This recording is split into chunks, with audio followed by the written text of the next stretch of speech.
아, 정말 착하게 살고 싶은데 왜 자꾸만 나도 모르게 나쁜 행동을 하게 될까요?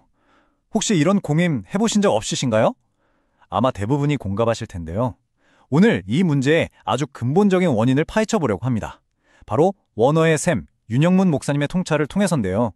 우리가 지금까지 막연하게 죄라고 불렀던 것의 진짜 의미가 무엇인지 완전히 새로운 시각으로 들여다보겠습니다. 네, 바로 이 질문입니다. 나는 선을 행하고 싶은데 왜 원하지 않는 악을 계속 행하는가? 마음은 그게 아닌데 행동은 자꾸 딴 데로 가는 거죠. 이 답답하고 속상한 간극, 도대체 왜 생기는 걸까요? 근데 정말 놀라운 건요, 성경이 이 내면의 갈등을 너무나 정확하게 짚어내고 있다는 거예요. 방금 보신 로마서 9절을 보세요. 이를 행하는 자는 내가 아니요 내 속에 거하는 죄니라. 이게 무슨 뜻일까요? 아, 이건 단순히 제 의지가 약해서 제가 부족해서 생기는 문제가 아니라는 거죠. 내 안에 나조차도 어쩔 수 없는 훨씬 더 근본적인 뭔가가 있다는 강력한 암시입니다. 바로 이 지점에서 원어의 샘 윤영문 목사님은 정말 충격적일 만큼 우리가 가진 통념을 완전히 뒤집는 성경의 핵심 아이디어를 제시합니다. 뭐냐면요, 진짜 문제는 우리가 저지르는 나쁜 행위들이 아니라는 거예요. 그게 아니라 우리 안에 아예 뿌리내리고 있는 죄라는 존재, 그 자체가 문제라는 겁니다. 행위가 아니라 존재라니, 이게 무슨 말일까요? 자, 이걸 나무에 비유해보면 쉬워요. 우리는 보통 눈에 보이는 나쁜 열매들, 그러니까 거짓말, 도둑질, 분노 같은 그런 행동들에만 막 집중하잖아요. 아, 내가 왜 이런 짓을 했을까 하고요. 하지만 윤영문 목사님은 그게 아니라고 말합니다. 진짜 문제는 그 썩은 열매를 계속 맺게 만드는 뿌리라는 거죠. 우리를 원치 않는 행동으로 끊임없이 반복적으로 몰아가는 그 보이지 않는 힘, 바로 그게 핵심입니다. 아니, 그러면 그 존재로서의 죄, 그 뿌리라는 걸 도대체 어떻게 알 수 있을까요? 여기에 대한 해답, 바로 여기에 원어의 셈이 왜 성경 원어를 봐야만 하는지를 그토록 강조하는 이유가 있습니다. 이게 결정적으로 중요해요. 왜냐하면 원어를 모르면 이 행위와 존재의 차이를 절대로 구분할 수가 없기 때문입니다. 자, 보세요. 정말 흥미롭지 않나요? 헬라어 원어의 죄라는 단어가 하마르티아인데 이 단어 하나가 모든 걸 설명해 줍니다. 성경에서 이 단어가 단수형, 즉 하마르티아로 쓰이면요, 그건 죄의 뿌리, 바로 그 존재를 가리키는 거예요. 그런데 복수형, 하마르티 아이로 쓰이면 우리가 저지르는 그 나쁜 행위들, 즉 열매들을 가리키죠. 그러니까 언어 자체가 이 둘을 완벽하게 구분하고 있었던 겁니다. 그렇다면 그 죄의 뿌리, 단수 하마르티아의 정체는 대체 뭘까요? 원어의 샘, 윤영문 목사님은 성경 원어에 근거해서 그 실체가 바로 사탄이라는 영적 존재라고 명확하게 밝힙니다. 바로 이 존재가 세상에 들어와서 사람들을 사로잡고 결국 죽음으로 이끄는 강력한 힘을 행사하고 있다는 거죠. 와, 만약 강한 자인 사탄이 우리를 그렇게 꽉 사로잡고 있다면 이거 정말 소망이 없는 얘기 아닐까요? 도대체 어떻게 여기서 빠져나올 수 있을까요?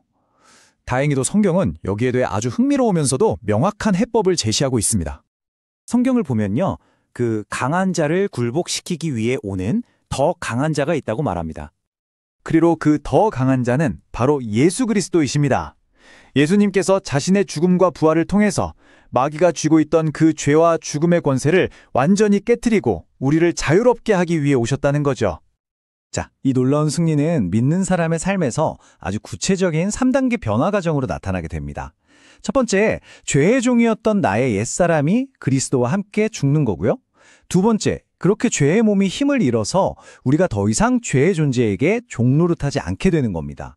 그리고 마지막 세 번째, 마침내 죄에서 완전히 벗어나 자유롭게 되는 거죠. 잠깐만요. 그러면 이제 자유로워졌으니까 모든 게 끝난 거 아닌가요? 그런데 왜 우리는 여전히 내면에서 힘든 싸움을 계속하고 있는 걸까요? 그건 바로 싸움의 무대가 바뀌었기 때문입니다. 그러니까 죄라는 존재가 우리를 지배하는 것에서는 완전히 해방됐지만 이제 싸움은 우리 내면에서 시작되는 거예요. 옛 본성을 따르려는 육체의 소욕과 하나님의 인도를 받으려는 성령의 소욕, 이 둘 사이에서 우리는 매일, 매 순간 선택의 기로에 놓이게 되는 새로운 싸움을 시작하게 되는 겁니다. 이 새로운 싸움에서 이기기 위한 가장 중요한 열쇠가 뭔지 아세요? 바로 내 몸에 대한 소유권 개념을 완전히 바꾸는 겁니다.